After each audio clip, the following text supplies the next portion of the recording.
Você já passou por aquele momento frustrante na sua análise de LC-MS, onde o pico desaparece ou o tempo de retenção fica para lá e para cá, por exemplo, e é da vez que você se pergunta, o que eu fiz de errado? Eu que te pergunto. Quer saber como resolver isso? Vem comigo e fica nesse vídeo até o final.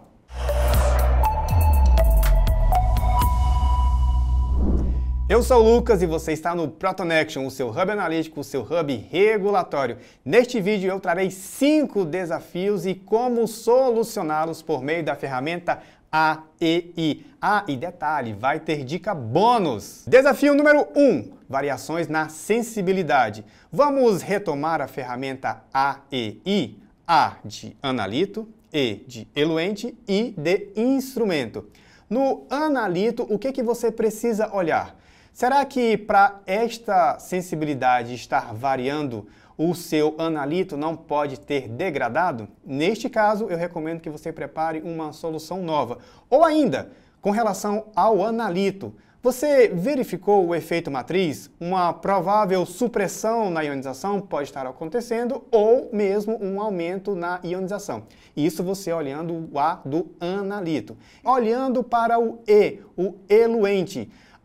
Quando você foi preparar a sua fase móvel, por exemplo, qual a concentração que você empregou dos seus aditivos? Isso pode estar comprometendo a sua sensibilidade. Com relação ainda ao preparo da fase móvel, eu recomendo que você prepare uma nova, tá? Nada de ficar usando aquela fase móvel velha.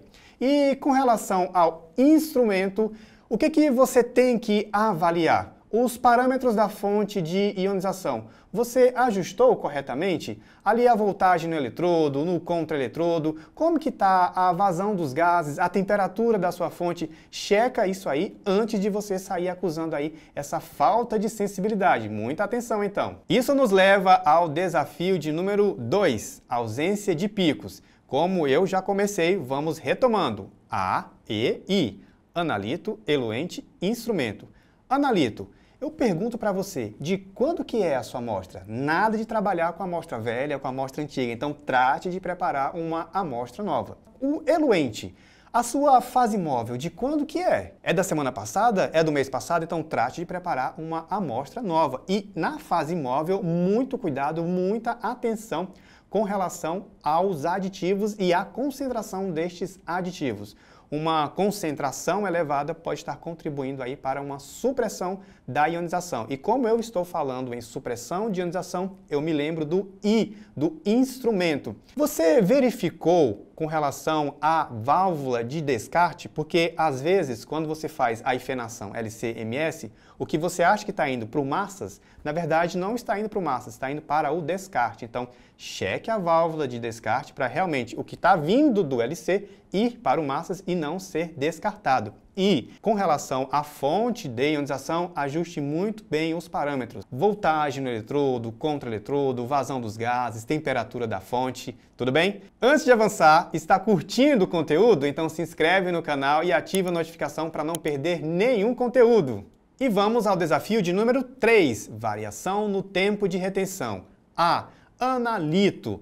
Você conferiu o preparo da sua amostra? Ele está adequado para o que você quer fazer? E, eluente, a sua fase móvel foi preparada corretamente? Você conferiu cada um dos componentes? E, instrumento, eu chamo a atenção para a coluna cromatográfica. Você deu tempo do condicionamento adequado para a sua coluna? Quer saber como que condiciona corretamente? Vem aqui comigo. Olha o manual do fabricante. Em geral, tá? Isso não é regra, eu estou falando, você tem que olhar o manual do fabricante. Mas aí, fazer um condicionamento de em torno 10 volumes da sua coluna.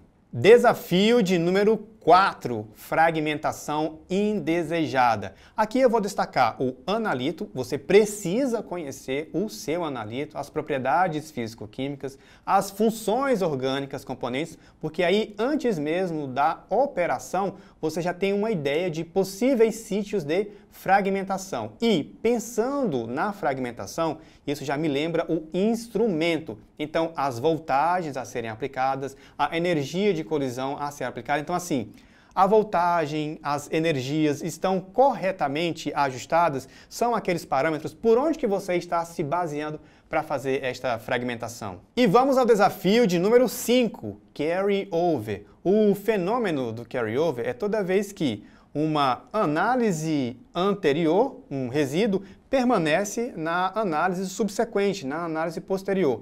E aqui eu já nem vou tanto estratificar em A e I. Eu quero que essa ferramenta entre de uma forma natural na sua cabeça. Então, assim, pensando nesse bloco, nesse conjunto, o analito, você tem que prestar muita atenção na concentração que está sendo empregada, bem como no volume que está sendo injetado. Com relação ao eluente, eu chamo a atenção para as soluções de limpeza. E, na verdade, o eluente e o instrumento, eles acabam andando juntos, porque assim, por um lado, você olha a sua solução de limpeza e, por outro lado, você olha a frequência com que esse instrumento ele está sendo limpo. Então, o A, o E e o I, eles andam juntos, eles se entrelaçam em cada um destes desafios que eu estou mostrando. E, finalmente, chegamos à nossa dica bônus. Aqui não tem segredo, aqui não tem mistério, é você identificar o problema. Chegou no problema.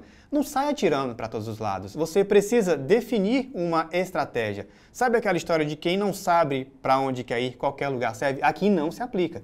Você primeiro precisa identificar o problema, identifiquei, e aí você vai traçando estratégias de onde você pode agir para solucionar aquele problema. Então, tá aqui a dica bônus e a ferramenta A e I. E se você quer aprender LCMS ou mesmo aprofundar seus conhecimentos, eu tenho o meu curso, o Operação Massas. Vou deixar o link aqui na legenda. Lá tem um vídeo explicativo de como funciona e você vai poder entender tudo que eu entrego para você. Entra na página e veja como garantir a sua vaga. Até o próximo vídeo. Abraço, Protonado! Pode ir? Eu sou o Lucas. Eita, vai ter um bocado de corte.